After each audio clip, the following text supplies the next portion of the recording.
great to see Run the Jewels back. They've always been a significant hip-hop duo for me personally, because back in like 2013, I hadn't heard a great amount of hip-hop back then. You know, I was pretty young. I was like 17, 18-ish, getting into music. I wanted to find something that would really interest me in the hip-hop genre.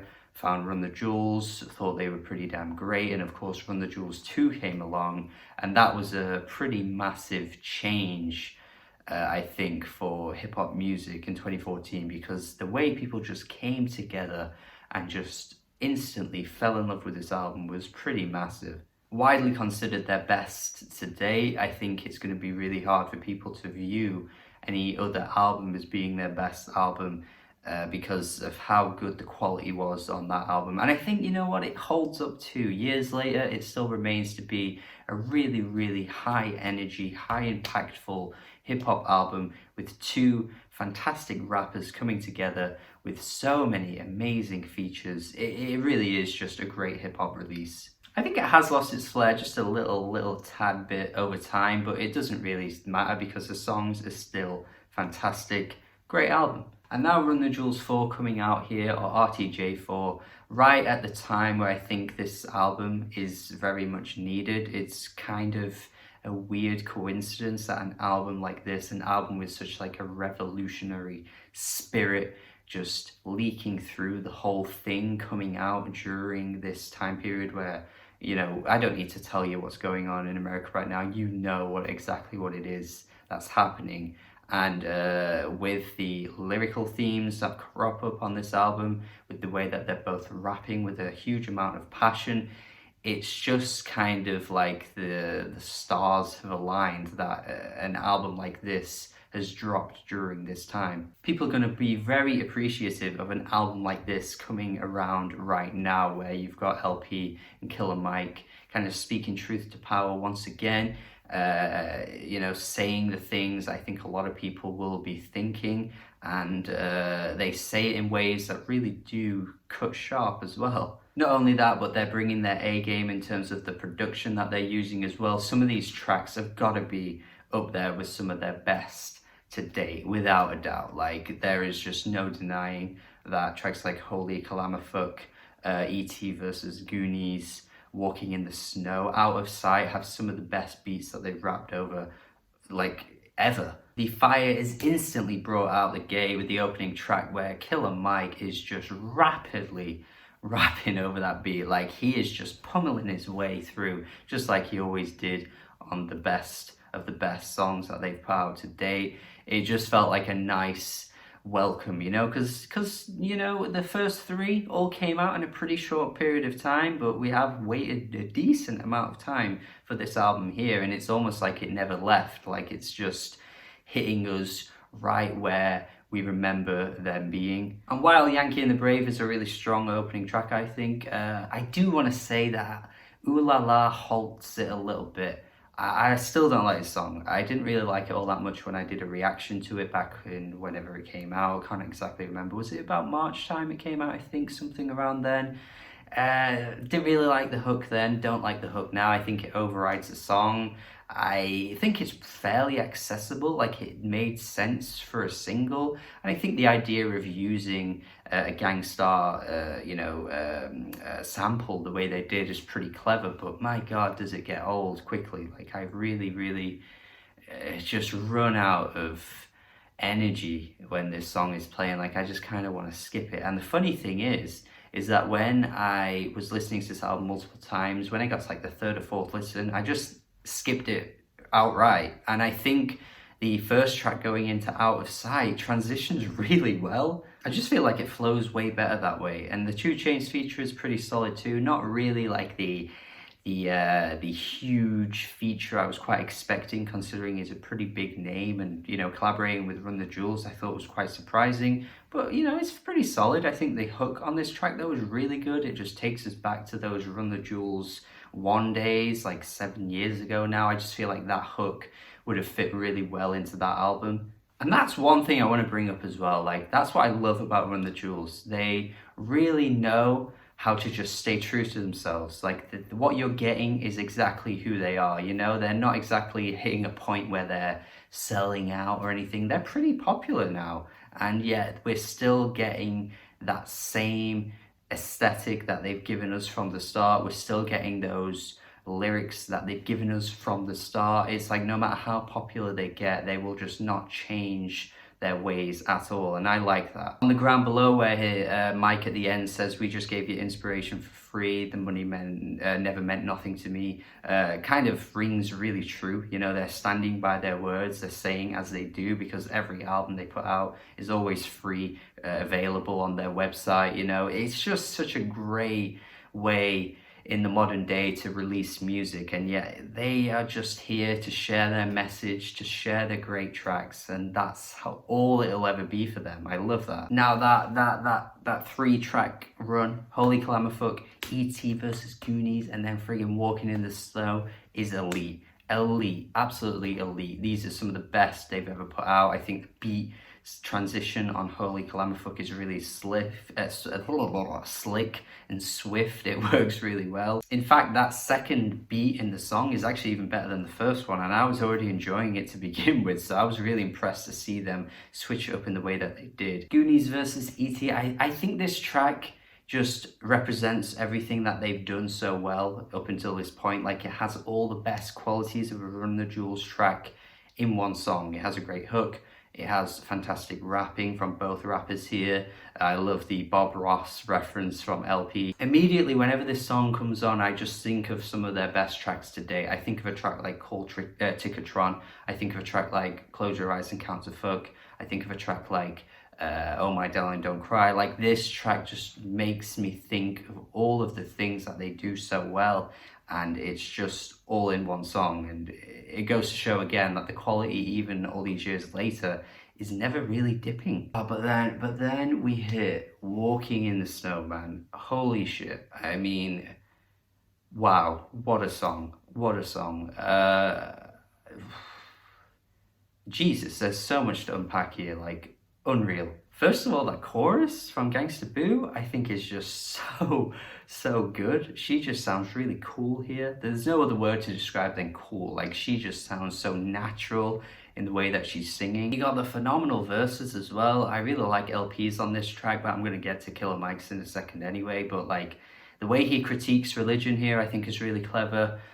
Just kind of like poking in at the hypocrisies of, like, you know, oh, you claim to be like this good person, this self-righteous, like, I'm not a sinner, but then you have these weird morals that don't quite line up with that kind of thing. Obviously, it's not all religious people, but I've definitely come across this before. Like, there is this self-righteousness that you come to find in some people where they're like, oh yeah, I don't, you know, I don't sin, I don't do bad things, and then, you know, they actually kind of do those bad things. It's really funny as well, because I was just watching Community yesterday, and it was the episode where Annie loses her pen, and there's that one scene where Shirley is like, "Oh no, I'm a do-gooder Christian woman. I would not steal anything." And then Britt is just like, "Come on, like, you can't just like use that as an excuse. You can't just like flaunt your religion as a way to just excuse anything. You can't just use it as a shield." And it's kind of funny because that same thing applies to LP's verse here. Then you've got Mike's verse, and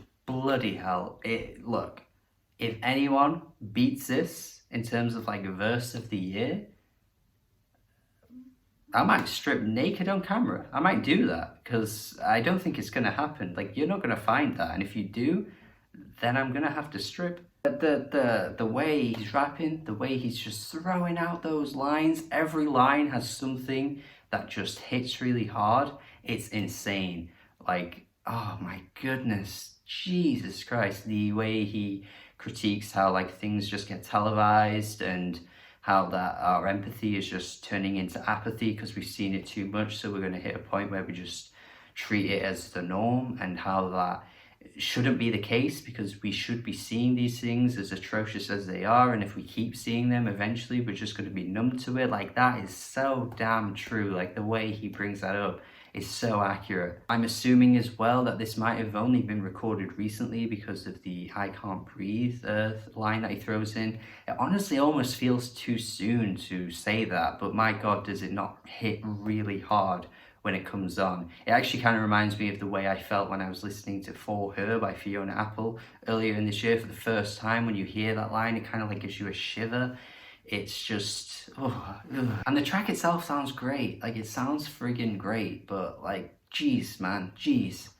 It messes me up every time I hear it. Now, I'm being obviously very positive thus far. I mean, I've critiqued one track, I suppose, that I didn't really like all that much.